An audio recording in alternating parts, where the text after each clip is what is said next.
Hi, this is John, the Rosenhead, Jerusalem psychotherapist. This week's Torah and Psychology post for Parshas Metzora and the war in Israel is titled Just Words. Because in this week's Parsha, continuing on from last week, is when we're discussing about the saras, and the saras being this punishment or this phenomenon that a person was inflicted with as a result of speaking lashon hara. And it's interesting that we have a whole parsha in the Torah which is dedicated to teaching the idea and the importance of speaking in the correct way, the significance or the repercussions of speaking lashon hara. And this gives us this clear message that words really do matter. Words have a weight, a significance, that it has repercussions and consequences. And this is something that a person has to appreciate to understand the power of words. And it's interesting that we have this whole dedicated part of the Torah to understand the meaning and power of words. But actually, if we look within halacha, if we look within the sugyas in Gemara, we have this concept of dibur ba'alma. And dibur ba'alma, it can be loosely translated to mean it's just words. And we have this we can see there's this sort of inconsistency that we have this message that we're taking out of the power of words, of lashon hara that is learned out from saras in these parshas, in this week's parsha of Metzora. But in halacha, there is this idea that words are not necessarily have a value, perhaps, or a significance on a halachic level. What does this mean? Well, if we look within the concept and the halacha of someone is punished for committing an avera where they will get malchus, we learn that it's only if the avera involved an action, which in the words of the Gemara in the halacha is that if it's a lav, which is an avera she'en bo masa, that doesn't have an act, the person does not get malchus. The person will not be punished with malchus if it does not involve an act.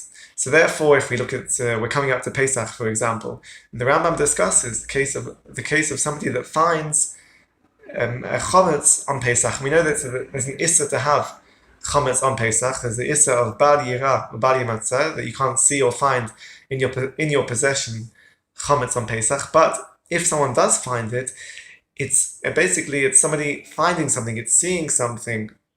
It doesn't actually involve an action. And therefore the Rambam says that a person will not receive malchus for that.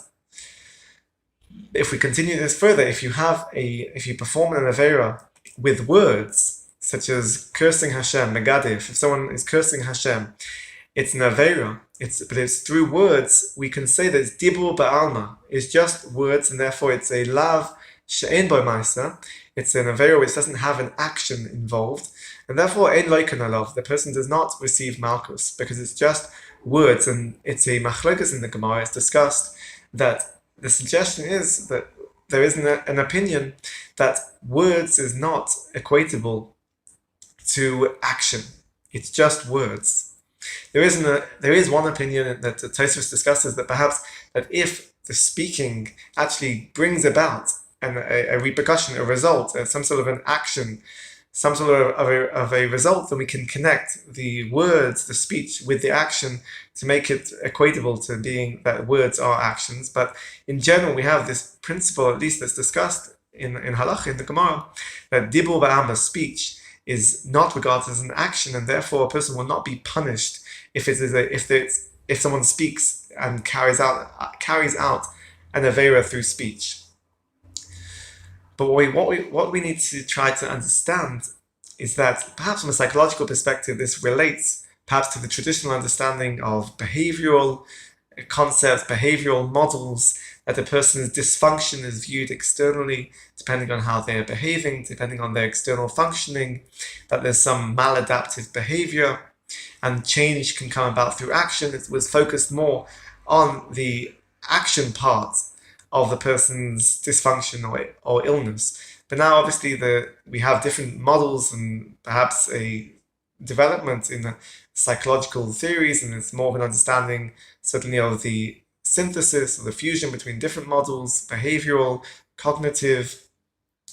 And if we look at speech and we look at that the speech what the Lashon Hara in this week's Parsha is showing us is that it has repercussions, it has consequences for the person themselves, also on other people as well. That the dysfunction can come about through speech, and what we learn out also from the Saras is that they are declared when they come out of Saras. It's when they are declared through speech, through the speech of the Kohen. They're declared tahor, which is teaching us that just as in a sense, the punishment or the Lashon Hara came about through speech, so too the recovery comes about through speech, through the declaration of the person becoming tahor.